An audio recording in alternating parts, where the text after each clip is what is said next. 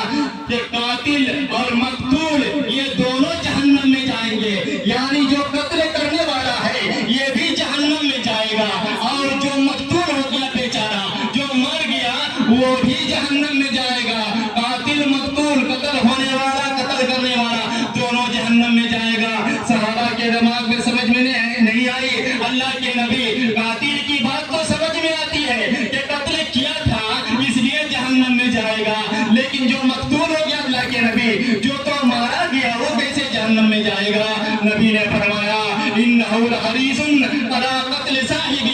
اس لیے وہ دونوں جہنم میں جائیں گے کہ وہ مقتول وہ بھی اپنے بھائی کو قتل کرنا چاہتا تھا، اگرچہ اس نے نہیں سکا اسے مارنے اور خود قتل ہو گیا۔ دونوں نے تلوار لے کر کے نکالی تھی، یہ بھی ادھر سے تلوار لے کے آیا، یہ بھی تلوار لے کے آیا، دونوں میں لڑائی ہوئی، دونوں ایک دوسرے کے قتل پر آمادہ تھے، مگر ایک نے مار دیا اور دوسرا مارا گیا، تو اسی لیے دونوں جہنم میں جائیں گے۔ اسی لیے حابیل نے کہا میں تیری طرف ہاتھ بھی نہیں بڑھاؤں گا، میں تیری طرف دست دراز نہیں کروں گا، تو مجھے مار ڈال، قتل کر دے، تو میں تو چاہتا ہوں کہ تو میرا بھی گناہ اور اپنا بھی گناہ اپنے سر کے اوپر لے لے۔ میرے بھائیوں اور دوستوں، پھر قابیل کو اس کے نفس نے اکسایا، اپنے بھائی کو مار دیا، قتل کر دیا۔ اب قتل کیا تو پھر اس لاش کا کیا کرے گا، کہاں چھپائے گا؟ سوچ میں پڑ گیا، کرے تو کیا کرے، ساری بدھی ختم۔ جو اللہ کے راستے سے ہٹ جاتا ہے، جو اللہ کی نافرمانی میں لگ جاتا ہے، اور جو اپنے ماں باپ کی فرمان اور اس کی نصیحت اور وصیت پر عمل نہیں کرتا ہے، اس کی بدھی جانور سے بھی زیادہ کم ہو جاتی ہے۔ فبعث اللہ غرابا یبحث فی الارض، اللہ تعالیٰ آسمان سے ایک کوبا کو بھیجتا ہے کہ جاؤ جا کے قابیل کو بتاؤ کہ کیسے اپنے بھائی کے لاش کو چھپایا جاتا ہے۔ ایک کوبا آسمان سے آتا ہے، فبعث اللہ غرابا یبحث فی الارض، وہ کوبا کی زمین کو کھودنے لگا اپنے زمین کو، اور اس کوبے نے زمین کو کھودا، اور کھودنے کے بعد شاید اس نے ایک کوبے کو مارا، اور کوبے کو مار کر کے لا کر کے اس گڈھے کے اندر دفن کیا، اور اوپر سے مٹی کو ڈال دیا، گرا کر کے کوبے کو اور اوپر سے مٹی ڈال دیا۔ قابیل نے دیکھا، کہا ہائے افسوس، ہائے افسوس، میں اتنا گیا گزرا ہوں، میں یہ کام بھی نہیں کر سکتا، میں اتنا گیا گزرا ہوں۔ پھر وہ بڑا ہی نادم ہوا، بڑا ہی شرمندہ ہوا۔ تو جو اللہ کی نافرمانی میں لگ جاتا ہے، جو اپنے ماں باپ کی اطاعت و فرما برداری سے ہٹ جاتا ہے، اس کی بدھی جانور سے بھی زیادہ کمزور ہو جاتی ہے، اور اس کا دماغ کام نہیں کرتا ہے۔ میرے بھائیوں اور دوستوں، میں چاہتا ہوں آپ لوگوں سے یہی گزارش کرتا ہوں کہ آپ اگر بیٹے ہیں تو باپ کی خدمت کیجیے، اللہ رب العالمین کی اطاعت و فرما برداری کے ساتھ ساتھ اپنے والدین کی خدمت کیجیے، ان کے حکم کو مانیے۔ آج ہمارے بہت سارے نوجوان بھائی ایسے ہیں جو بھی محبت میں یا پیار میں، جس طرح قابیل نے کہا میں فلاں سے ہی شادی کروں گا، اسی طرح آج بھی ہمارے بہت سارے نوجوان بھائی ہیں جو بھی رشتے محبت میں پیار میں وہ اپنی مرضی سے جہاں چاہیں جس سے چاہیں آنکھیں لڑا لیں، اور پھر برائی کے پیچھے بھاگ جائیں، اور ماں باپ کی عزت کا نہ خیال کرتے ہیں، نہ اپنی عزت کا نہ خیال کرتے ہیں، نہ سماج اور سوسائٹی کا خیال کرتے ہیں، بس جہاں من کیا غیروں کی بیٹی پر آوازیں کسنے میں، اس کے پیچھے گھومنے میں اور اس پہ اوپر چکر چلانے میں لگ گئے۔ اسی طرح ہماری کچھ بہن بیٹیاں بھی ہیں جو غیر مردوں کے ساتھ موبائل سے بات کرتی ہیں، تو غیر مردوں کے ساتھ کرتی ہیں، یقیناً یہ جرم عظیم ہے، بہت بڑا گناہ ہے۔ اللہ کے نبی جناب محمد رسول اللہ صلی اللہ علیہ وسلم نے فرمایا کہ تم دو چیزوں کی ضمانت دے دو، تم لڑکا ہو لڑکی ہو، دو چیزوں کی ضمانت دے دو، ایک اپنی شرمگاہ کی ضمانت دے دو اور دوسرے اپنے زبان کی ضمانت دے دو، میں تمہیں جنت کی گارنٹی دیتا ہوں، میں تمہیں جنت کی ضمانت دیتا ہوں۔ ایک شرمگاہ کی ضمانت دے دو کہ اس شرمگاہ کا ہم غلط استعمال نہیں کریں گے، اور ایک اپنے زبان کی ضمانت دے دو کہ زبان کا ہم غلط استعمال نہیں کریں گے، تو اللہ تعالیٰ کے نبی صلی اللہ علیہ وسلم تمہیں جنت کی ضمانت دے رہا ہے، تمہیں جنت کی گارنٹی دے رہا ہے۔ میرے بھائیوں اور دوستوں، آج ہمارے کتنے بھائی ہیں، کتنے بہنیں ہیں جو غلط کاموں کی طرف جا رہے ہیں، جبکہ اللہ نے مومنوں سے کہا، مومنات سے کہا، کل للمؤمنین یغضوا من ابصارہم ویحفظوا فروجہم وکل للمؤمنات یغضضن من ابصارہن ویحفظن فروجہن۔ اے نبی، آپ مردوں سے بھی کہہ دیجئے اور عورتوں سے بھی کہہ دیجئے اپنی نگاہوں کو نیچے کر کے چلا کریں اور اپنی شرمگاہوں کی حفاظت کر لیا کریں۔ میرے بھائیوں اور دوستوں، اسی میں ہماری کامیابی ہے، اور دنیا میں بھی کامیابی ہے اور آخرت کے اندر بھی ہمارے لیے کامیابی ہے۔ اس لیے ہم چاہیں کہ ہم دنیا میں بھی اپنی زندگی کا صحیح گزر بسر کریں اور آخرت میں بھی ہم صحیح سے گزر بسر کریں۔ تو جس طرح قابیل نے ماں باپ کی نافرمانی کی، اس طرح ہم نافرمانی نہیں کرنا ہے، حابیل کی طرح ہمیں اپنے ماں باپ کے ساتھ گزار فرما بردار بننا ہے، اور پھر ابراہیم علیہ السلام کے بیٹے حضرت اسماعیل کی طرح ہمیں وفادار اور فرما بردار بننا ہے۔ بس بیٹھ جائیے، 5 منٹ ہو گیا میرے بھائی اور دوستوں، جب اتنا دیر تک رک گئے تو پھر 5 منٹ کے لیے آپ کیوں جا رہے ہیں؟ بس حساب ہو رہا ہے، اور تب تک آپ اللہ رسول کی یہ بات، قرآن کی باتیں سن رہے ہیں، آپ خاموش بیٹھے ہوئے نہیں ہیں۔ آپ بنیے اسماعیل کی طرح، آپ ابراہیم اسماعیل علیہ السلام، جس طرح اسماعیل علیہ السلام نے اپنے بیٹے کی فرما برداری کی کہ باپ نے کہا کہ بیٹا میں نے خواب میں دیکھا ہے کہ تجھے ذبح کر رہا ہوں، بتا تیری رضا کیا ہے، بتا تیری رائے کیا ہے، بھلا بتائیے میرے بھائیوں اور دوستوں۔ باپ ذبح کرنے کے لیے تیار ہے اور بیٹا کہتا ہے مجھے ابا جان آپ وہی کیجئے جس کا آپ کے رب نے حکم دیا ہے۔ قرآن نے اس کا نقشہ کھینچا ہے، فَلَمَّا بَلَغَ مَعَهُ السَّعْيَ قَالَ يَا بُنَيَّ إِنِّي أَرَىٰ فِي الْمَنَامِ أَنِّي أَذْبَحُكَ فَانظُرْ مَاذَا تَرَىٰ۔ جب وہ لڑکا دوڑ دھوپ کرنے کے قابل ہو گیا، ایک ننھا منا سا بچہ ابراہیم کو ملا تھا، بڑے ہی تمناؤں کے بعد، بڑے ہی آرزوؤں کے بعد، کوئی 10 بیٹا نہیں تھا کہ ایک کو قتل کر دیا 9 بچیں گے، 5 نہیں تھا کہ ایک اگر قتل ہو گیا تو 4 بچیں گے، 2 بھی نہیں تھا کہ ایک اگر قتل کر دیا گیا تو 1 بچے گا۔ میرے بھائیوں اور دوستوں، ایک ہی بیٹا تھا، اور وہ جب دوڑ دھوپ کرنے کے قابل ہو گیا، اللہ حکم دیتا ہے قربانی کا، اور اپنے بیٹے کے سامنے معذات پڑھا کا پرشن رکھتا ہے، یا بنیا انی ارا فی المنام انی اذبحک فانظر ماذا تری۔ پیارے بیٹے، میں نے خواب میں دیکھا ہے کہ تجھے ذبح کر رہا ہوں، بتا تیری رائے کیا ہے؟ باپ کہتا یا بنی فل ما تؤمر ستجدنی انشاءاللہ من الصابرین۔ ابا جان آپ وہی کر گزریے جس کا آپ کے رب نے آپ کو حکم دیا ہے۔ باپ بیٹا کس طرح تیار ہو جاتے ہیں؟ فلما اسلما، دونوں باپ بیٹے پوری طرح سے تیار۔ اب دیکھیے میرے بھائیوں اور دوستوں، دونوں باپ بیٹے تیار، اور بیٹے کی زبان سے کس طرح کی باتیں نکل رہی ہے، اور باپ کے دل پر کیا کیا نہ گزرا ہوگا۔ کہتا ہے بیٹا ابا جان آپ میرے اس کرتا کو نکال لیجئے، کپڑے کو نکال لیجئے، کیونکہ اس کے علاوہ کوئی کپڑا نہیں ہے جس سے ذبح کے بعد آپ مجھے کپنا سکیں گے، یا پھر ہو سکے تو آپ میرے اس کپڑے کو مجھ کو ذبح کرنے کے بعد جب گھر جائیں گے تو پھر گھر جانے کے بعد میری ماں کو دے دیں گے، کم سے کم ماں کو تسلی ہو جائے میرا کپڑا دیکھ کر کے۔ ابا جان میری ماں کو آپ تھوڑا سلام کر دیں گے اور یہ کپڑا انہیں دے دیں گے۔ ننھے منھے جگر گوشے کی زبان سے اس طرح کی باتیں سن کر نہ جانے باپ کے دل کے اندر کیا کیا کیفیت پیدا ہو رہی ہے، مگر وہ باپ صبر اور حلم کے مضبوط چٹان بن کر کے اپنے بیٹے سے کہتے ہیں بیٹا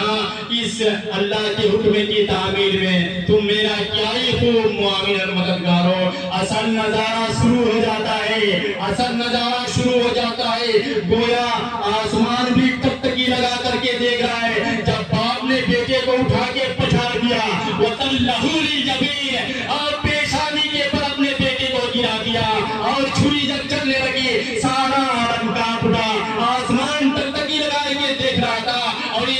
بھی حیران و شکر، یہ ہوا کی رفتار بھی گویا بند ہو چکی تھی، یہ چوپائے بھی گویا نقل و حرکت سے معذور ہو گئے، یہ جانور بھی نقل و حرکت سے معذور ہو گئے، یہ درخت کے پتے بھی گویا حرکت کرنے سے معذور ہو گئے۔ جب سارا منظر، یہ منظر سارا کائنات جب یہ منظر دیکھ رہا تھا، اس وقت ایک 99 سال کا بوڑھے باپ کی چھری ایک گنجائے ناشگفتہ ایک معصوم بچے کی گردن پہ لگاتار چل رہی تھی، چل رہی تھی میرے بھائیو اور دوستو۔ لیکن اللہ رب العالمین ابراہیم کے اس عمل سے اتنا خوش ہوا، وَنَادَيْنَاهُ يَا إِبْرَاهِيمُ، اللہ نے پکار کر کہا ابراہیم قد صدقت الرؤیا، تم نے اپنے خواب کو خوب سچ کر کے دکھایا، إِنَّ كَذَلِكَ نَجْزِي الْمُحْسِنِينَ، اسی طرح ہم محسنین کو اسی طرح بدلہ دیا کرتے ہیں۔ تو میرے بھائیوں اور دوستو، یہ قربانی ہم سے یہی مطالبہ کرتا ہے کہ ہم اپنے خواہشات کی، اپنے مرضی کی، اپنے مال کی، اپنے دولت کی، ضرورت پڑے تو اپنی جان کی، اور ضرورت پڑے تو اپنے عزیز اولاد کو بھی بلیدان دینا پڑتا ہے۔ یہ قربانی ہمیں ساری چیزوں کا اور اللہ کی رضا کا، خوشنودی کا، اپنے خواہشات من مرضی کو کچل دینے کا یہ ہمیں درس دیتا ہے، سبق دیتا ہے۔ میرے بھائیوں اور دوستو، آج ہم قربانی کا جانور جب خریدتے ہیں تو بے عیب دیکھ کر کے خریدتے ہیں کہ عیب دار نہ ہو، کیونکہ اللہ عیب والے جانور کی قربانی نہیں کرتا ہے۔ تو جس طرح ہم جانور کو بے عیب دیکھتے ہیں، اسی طرح اپنے آپ کو بھی عیب دار ہونے سے بچانا ہوگا۔ جب ایک جانور کے اندر عیب ہوتا ہے اللہ اسے قبول نہیں کرتا ہے، اور ہمارے اندر اتنے عیب ہوں گے اللہ تعالیٰ ہمیں کیسے قبول کرے گا؟ اس لیے ہمیں ضرورت ہے کہ ہم جس طرح بے عیب جانور کو اللہ قبول نہیں کرتا ہے، عیب دار انسان کو بھی قبول نہیں کرتا ہے۔ اللہ تعالیٰ سے دعا ہے کہ رب العالمین ہم تمام مسلمانوں کو زیادہ سے زیادہ نیک عمل کرنے کی توفیق عطا فرمائے۔ العالمین جب تک زندہ ہے اسلام پر زندہ رکھے، العالمین چھوٹی بڑی ہر طرح کی نیکیاں کرنے کی توفیق عطا فرمائے۔ تقبل اللہ منا ومنکم صالح العمل۔